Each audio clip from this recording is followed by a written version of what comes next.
I was just finishing up my morning coffee when my phone rang, the number flashing on the screen instantly making my stomach drop. It was from Florida, my son's wife. I hadn't heard from her in weeks, not that I minded. She always had a way of making everything feel off. But this time, it felt like something was terribly wrong. I picked up the phone, heart already hammering in my chest. Mom, her voice was distant, cold even. It's your son. He's in the hospital. He's in critical condition. I froze, the words echoing in my head like a bad dream. What? What happened? Is he okay? I asked, voice shaking. I could hear her taking a deep breath, almost as though she was holding something back. He's been hurt badly. The doctors are doing everything they can. I felt my hands go clammy. Why are you telling me this? Where is he? Why aren't you at his side? The words rushed out, sharp with the anger I could barely contain. There was a long pause. Too long. I didn't know what to say, okay. I thought it would be better if you heard it from me, she finally said, her voice more defensive now. I gripped the phone tighter, trying to breathe through the knot in my stomach. Where is he now? I'm coming down there. Florida. The hospital on Riverdale. You should hurry. And then, almost as an afterthought, I'm having a party tonight. You'll need to make it quick. I felt the blood rush to my head. A party? I nearly shouted. Your husband, my son, is lying in a hospital and you're throwing a party? I didn't know what else to do, she said, her tone now distant, detached. Look, just hurry up, all right? The call ended before I could respond, my mind swirling with 1,000 questions. How could she be so heartless? What had happened to my son? Was he going to make it? I didn't have time to waste. I grabbed my things, barely noticing what I was packing, and rushed out the door. The flight was a blur. I couldn't think straight, just imagining the worst. My son, my boy, the one I raised with everything I had, was slipping away. And she was having a party. I tried to call her back, but there was no answer. The silence in the car, the airport, felt like it was closing in on me, suffocating me. I kept thinking about everything we had been through. The long nights when he was sick as a child, the endless hours I spent at his side, never leaving him. And now this. The plane ride felt like it took forever, but the closer I got to Florida, the worse the pit in my stomach grew. I had to get to the hospital. I had to see him. As I made my way through the airport, I could already feel the weight of everything pressing down on me. The angry thoughts swirling in my mind. What was she thinking? How could she let him suffer like this? By the time I arrived at the hospital, my legs were shaking, my heart racing so fast I thought I might collapse right there in the lobby. The nurse at the front desk looked at me with pity as she handed me a clipboard.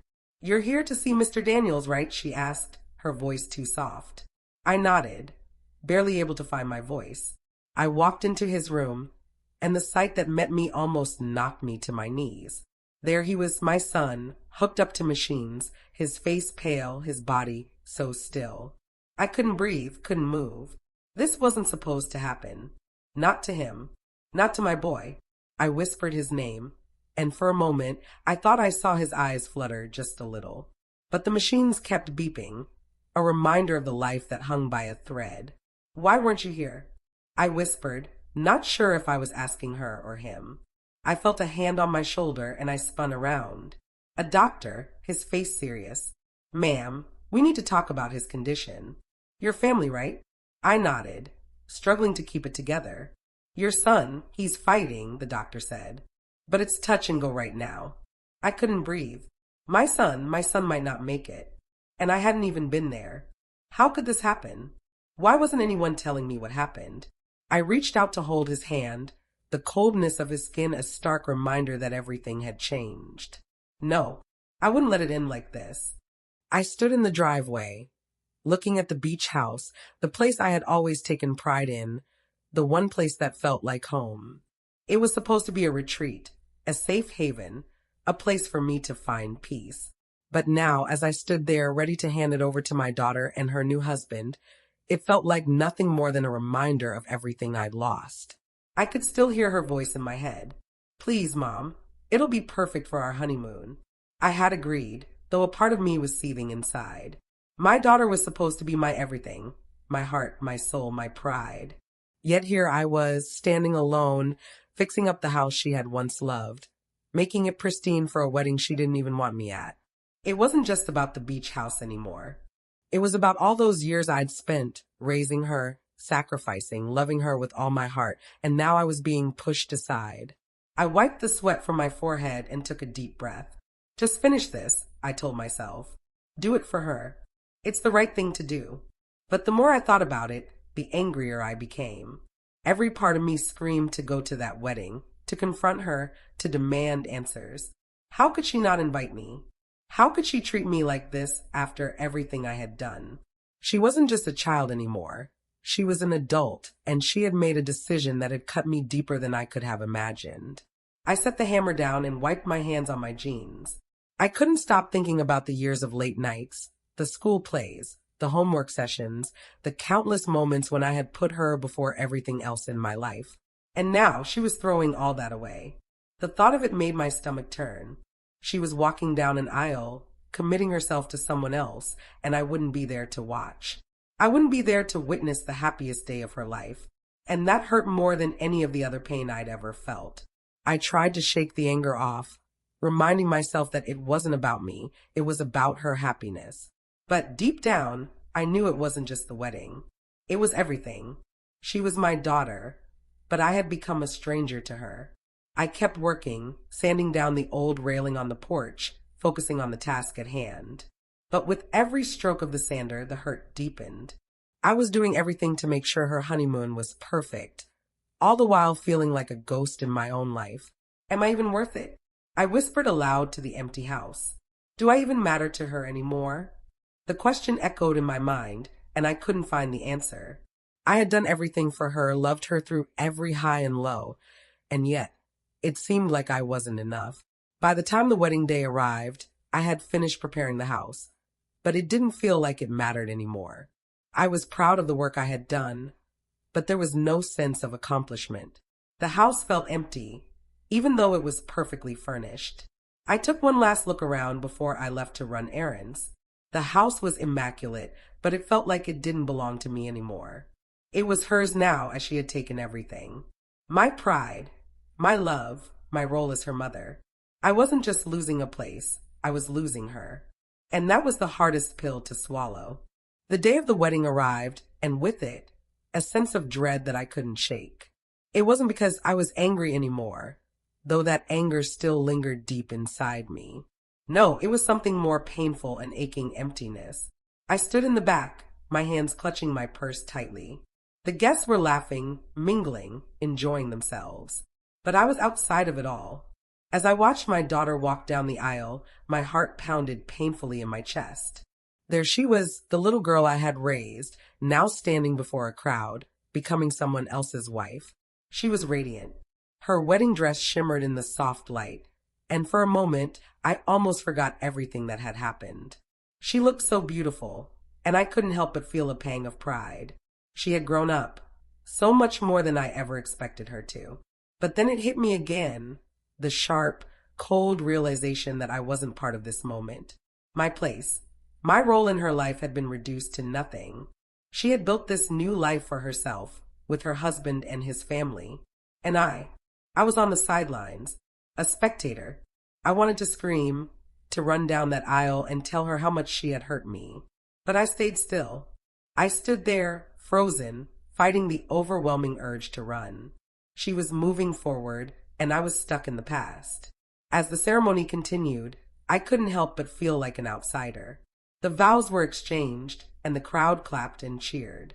But I was numb. I watched my daughter say "I do" to someone else, and it felt like a betrayal. Not because she was marrying someone else, but because I had been left behind. It wasn't supposed to be like this. I remembered the years I had spent with her, all the moments we shared. The scraped knees, the tears, the laughter.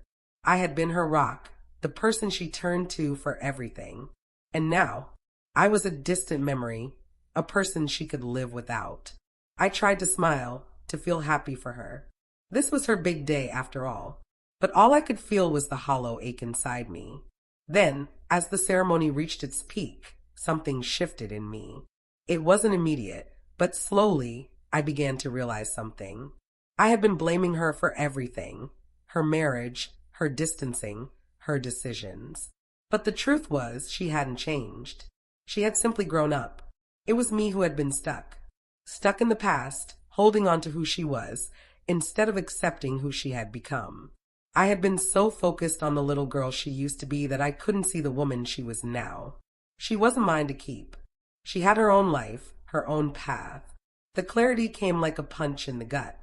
I wasn't the one who had changed. I had been living in a world where I was still her mother, still the one who held all the power. But the truth was, I had lost that long ago. She had become her own person, and I had refused to accept it. I was angry, not at her, but at myself. As the ceremony ended and the crowd began to disperse, I made my way outside, feeling the weight of the day.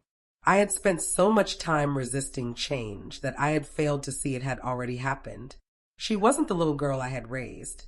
She was a woman now with her own choices, her own family. And that was something I needed to accept.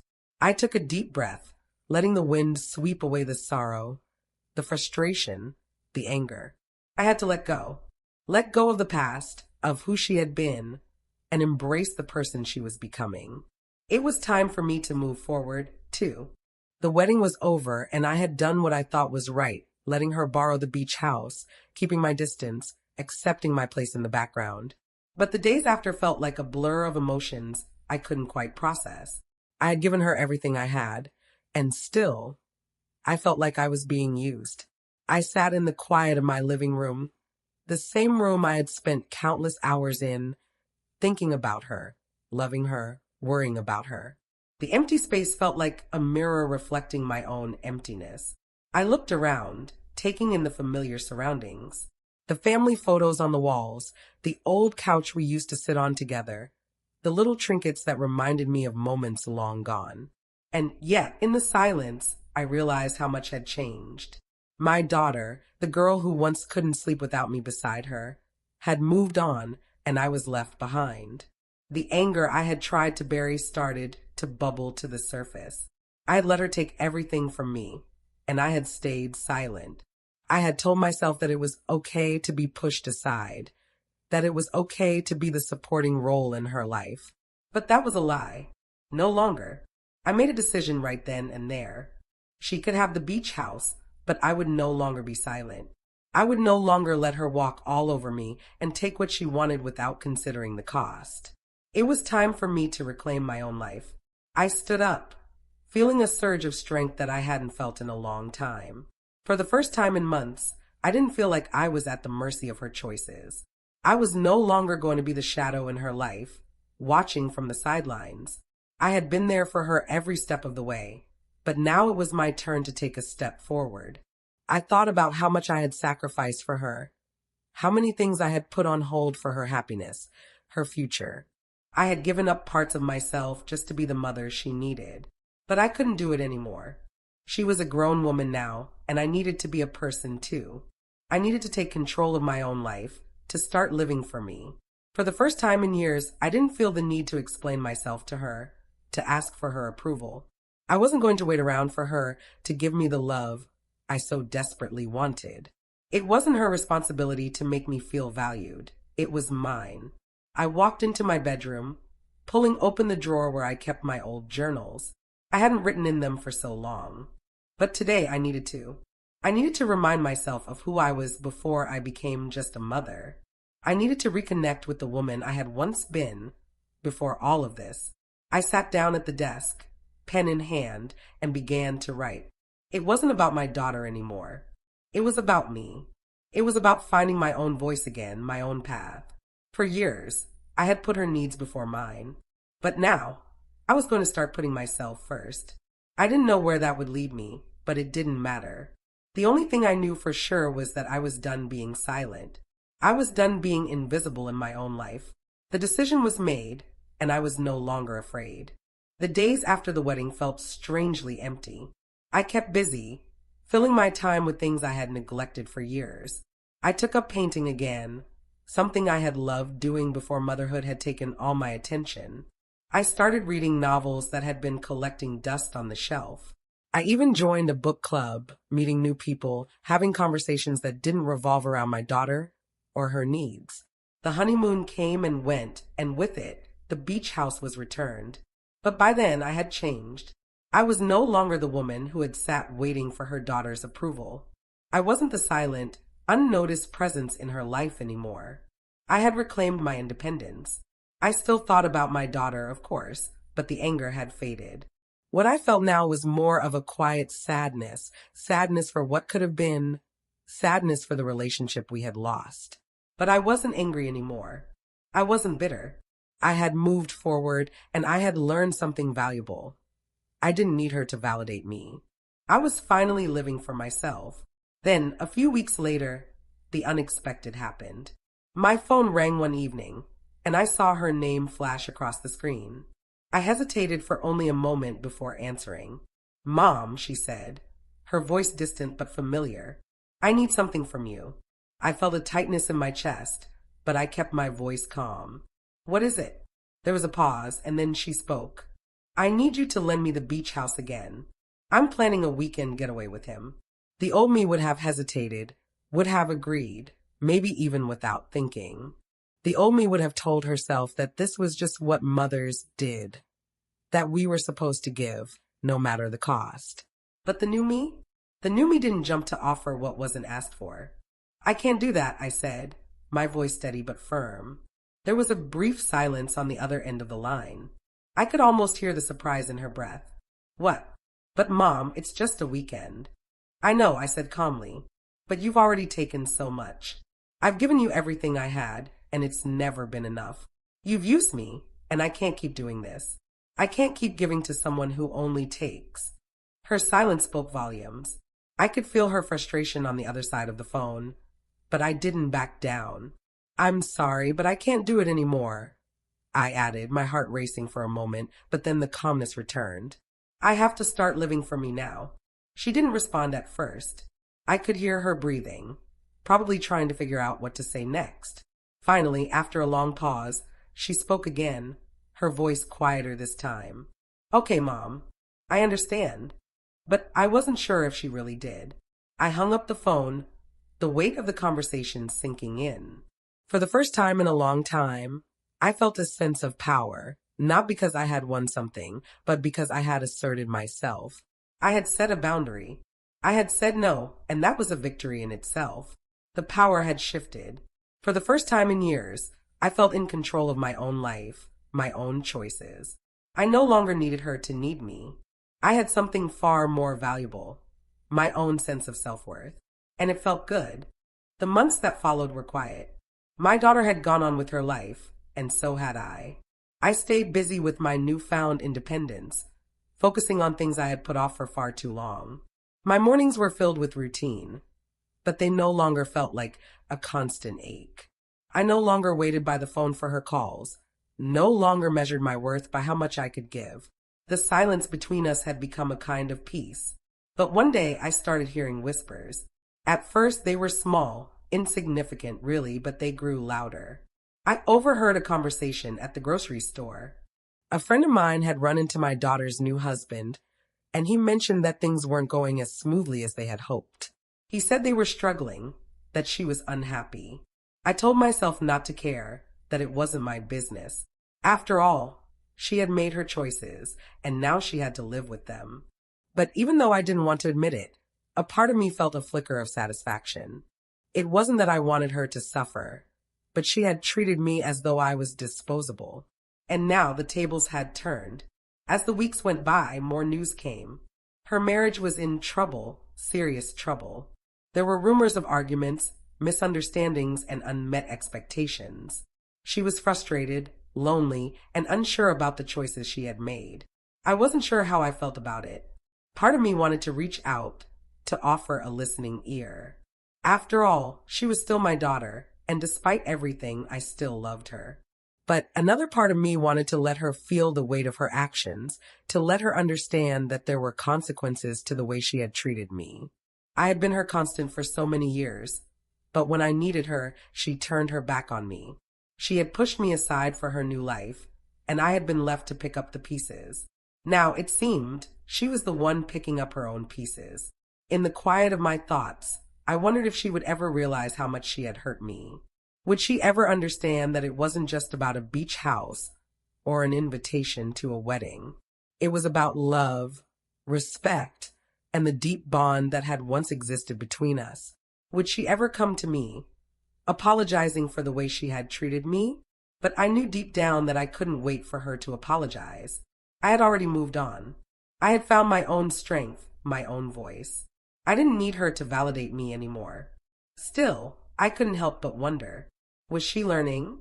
Was she finally beginning to understand that family wasn't something to take for granted? She had always been strong-willed, but I knew there was a difference between strength and arrogance. And now, as I heard about her struggles, I realized how much she had underestimated me. She thought she could push me away and that I would always come back, that I would always be there when she needed me. But I wasn't that woman anymore. The power had shifted long ago. I had walked away not out of spite, but because I had to. And while I didn't wish her pain, I couldn't deny the small, quiet satisfaction that came with seeing her face the consequences of her choices. Maybe, just maybe, she would come to understand what it meant to truly value someone. Maybe she would realize that family was not about what you could take, but about what you were willing to give, and that the love you expect has to be earned. But until then, I could only hope. I hadn't heard from her in months. After everything that had happened, after the wedding and the hurt and the silence, I didn't expect her to reach out again. But one evening, as I sat quietly on the porch, the phone rang. My heart skipped when I saw her name flash across the screen. I hesitated, my finger hovering over the decline button. After everything, should I really pick up? I took a deep breath and answered, "Mom." Her voice was shaky, and I could tell she had been crying. I don't know who else to turn to. The words felt like a slap, a reminder of how many times I had offered my help, only for her to push me away. But there was something in her tone, something desperate, that made me pause. "What's going on?" I asked, trying to keep my voice even. I'm in trouble. I don't know what to do. I need your help, Mom." I could hear her breath hitch on the other end. She was struggling, and for a moment, I felt a pang of sympathy. But then I remembered everything. The rejection, the disregard, the way she had treated me like I was invisible. It was hard to think straight. Part of me wanted to hang up the phone, to let her face the consequences of her own choices. She had hurt me in ways I could never explain, and yet here she was, coming to me when things had gone wrong in her life. But then I remembered something else. How much I had loved her, how much I still loved her. She was my daughter, and that bond, no matter how strained, had never completely gone away. "Tell me what happened," I said quietly, my voice steady. There was a long pause before she spoke again. I made a mistake. A huge mistake. I didn't listen to anyone. I thought I could handle it on my own. But now I'm paying for it. I closed my eyes, feeling the weight of her words. She wasn't just asking for help. She was asking for forgiveness. For the first time in a long time, I could hear the vulnerability in her voice, the desperation for a mother's care. I had a choice to make. I could turn my back on her, just as she had turned her back on me when I needed her most. I could let her face the consequences of her actions alone, as she had made me do. But part of me knew that if I did that, it wouldn't just be her that I was punishing. It would be me, too. I wasn't that woman anymore. I had learned to stand firm, to say no when I needed to. But I had also learned compassion, something I had almost lost over the past year. My heart still had room for her, even if I didn't agree with her choices. "I'll help you," I said, my voice calm but firm. "But it's going to be on my terms." She let out a shaky breath, and I could almost hear the relief in her voice. "Anything, Mom. I swear, I'll do whatever it takes." I didn't respond right away. I needed her to understand that this wasn't about me simply giving in. This wasn't about going back to the way things had been. "You've hurt me more times than I can count," I said, my voice steady but carrying the weight of everything I had held inside for so long. "And I can't pretend that everything is fine. But that doesn't mean I won't help you. I will, but it won't be the same. I'm not your fallback anymore, and I won't be your safety net just when it's convenient for you." There was a long silence on the other end. When she spoke again, her voice was softer, almost tentative. I understand, Mom. I really do. And I'm sorry. I've been an awful daughter, and I'll never be able to make it up to you. But I'm trying. I felt a tear slip down my cheek, but I wiped it away quickly. This wasn't about me getting an apology. It was about helping her without expecting anything in return. It was about giving without losing myself in the process. I'm doing this because I love you, I said, my voice quiet now. But I need you to know that you've hurt me, and it's going to take time for me to trust you again. I know, she whispered. I don't deserve your trust, but I'll do everything I can to earn it back. For the first time in a long time, I felt like I was doing the right thing. I was no longer driven by anger or hurt. I was driven by something stronger, by the desire for peace, for healing, and for the possibility of a future where we could both move forward. I took a deep breath. Okay, let's figure this out together. And in that moment, I knew I had passed the ultimate test. Not just for her, but for myself. Months had passed since that day. The phone call, the long, painful road we had walked together, trying to bridge the gap between us. I had kept my distance at first, unsure whether she would truly change or whether I was just setting myself up for another heartache. But as the weeks turned into months, something started to shift. Slowly, she began to show signs of regret, genuine signs, not the empty apology she had offered in the past. It wasn't immediate, but I saw the change in her. She reached out more often, asking not just for help, but checking in on me. We really talked about things we had never addressed before. The weight of all the unspoken words between us began to lift, and though there was still pain, there was also healing. I could hear it in her voice when she spoke now. There was an underlying respect that hadn't been there before. No more manipulation, no more selfishness, just honest conversations about where we had been and where we were going. It was in those moments that I realized how far I had come. I had spent so much of my life looking to her for validation, thinking that if she loved me in the way I wanted, I would be enough. But I had learned something far more important in the silence between us. I was enough, just as I was. The emotional growth wasn't easy. It didn't come in a single conversation or a simple apology. It came from months of painful reflection, of learning to let go of the expectations I had placed on her. And in doing that, I had found my own peace. We didn't need each other to fulfill the empty places we had once relied on. Instead, we had found a new dynamic, one based on mutual respect and understanding. I wasn't a safety net for her mistakes anymore, and she wasn't a source of constant validation for me. We were two people, each with our own lives, our own paths, but connected by the deep bond of family. One afternoon, she came over to visit. She sat across from me at the kitchen table, her eyes softer than they had been in years. "Mom, I don't know if I can ever make up for everything I've done," she said, her voice filled with sincerity. "But I want you to know that I'm sorry. I was selfish, and I didn't understand what I had until it was almost too late." I nodded, taking a deep breath. "You don't have to make up for anything. I just needed you to understand. Family isn't about what we can do for each other. It's about the love we share, no matter what. I spent so long looking for your approval, but I realized that I had to learn to approve of myself first." Her eyes filled with emotion. "I'm proud of you, Mom. I see the strength in you now that I never did before."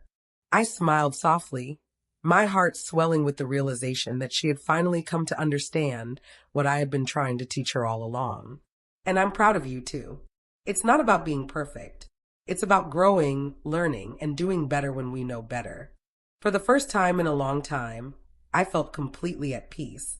The woman sitting across from me wasn't the little girl who had once taken me for granted.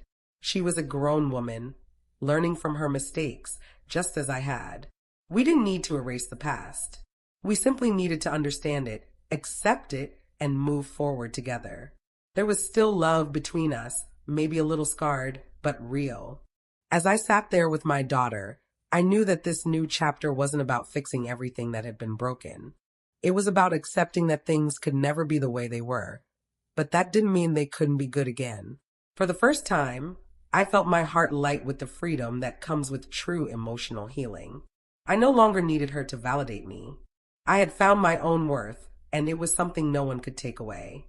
This was peace. This was the resolution I had been waiting for. It's strange, isn't it? How you can spend so much time living for someone else, loving someone else, only to realize that you've forgotten to live for yourself. That's where I was at the end of it all, standing at the intersection of everything that had happened and everything that was yet to come. I sat by the window, watching the world move on as it always did, while I sat still. It had been months since I had seen my daughter, but the weight of those months had been lighter than I ever expected. We had both changed, and it felt like the first time in years that I could breathe without feeling heavy. The journey hadn't been easy. There were days when I wanted to call her, when I missed her so much it physically hurt. But then I remembered everything that had happened, the wedding, the distance, the hurt, and I realized that I had made the right choice. I had learned something important, something I didn't fully understand before. I had learned that family isn't always about proximity or being there in the way you expect. It's about the love you give and the respect you earn, not the things you expect in return. I had spent so long waiting for her to acknowledge me, to love me the way I wanted her to, but that was my mistake. I had given her that power, but I had taken it back. I had found my own worth, my own strength. I didn't need her to tell me I was enough. I had proven that to myself. The quiet days had become my sanctuary. I had learned to fill them with the things I loved: painting, reading, long walks in the morning sun. The world had once felt like a series of obligations, but now it felt like a gift. I had finally found the balance I had been searching for. I thought about her often. I thought about how she was doing, how she was changing. But I no longer had the deep ache in my chest. I wasn't waiting for her approval anymore. I wasn't waiting for anyone to validate my existence. I had earned that on my own. The phone rang one evening, and I saw her name. My heart gave a familiar jolt, but I didn't hesitate. I answered, my voice calm, steady. "Hi, Mom," she said, her voice warm. "I just wanted to check in, see how you're doing." I smiled to myself. This wasn't the same girl who had brushed me aside months ago. She had changed, too. There was something different in her tone now, something deeper. "I'm doing well," I said, my voice soft but firm. "Better than I've been in a long time." She paused for a moment, as though processing my words. "I'm glad," she said finally. "I've been thinking a lot about everything, about us." I could feel the weight of her reflection in her words, and for the first time, I realized that the distance between us had become something good. It was a space where we both could heal. "I've been doing the same," I said, looking out at the setting sun. "I've learned a lot over the past year. About myself, about you, about what family really means." Her voice softened. "I don't think I fully understood that before. I'm sorry, Mom. I've hurt you in ways I never realized, and I want you to know that I'm sorry for that." I felt a lump in my throat, but I didn't cry. I didn't need to. I had already forgiven her, and in doing so, I had forgiven myself. "I know, sweetheart, and I forgive you. We both had to learn, didn't we?" She was quiet for a moment.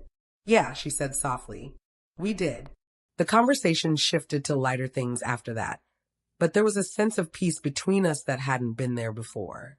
No more resentment, no more blame, just two people learning to love each other in a new way. As I hung up the phone, I leaned back in my chair, a deep breath leaving my chest. This wasn't the end of our story, it was just the beginning of a new chapter.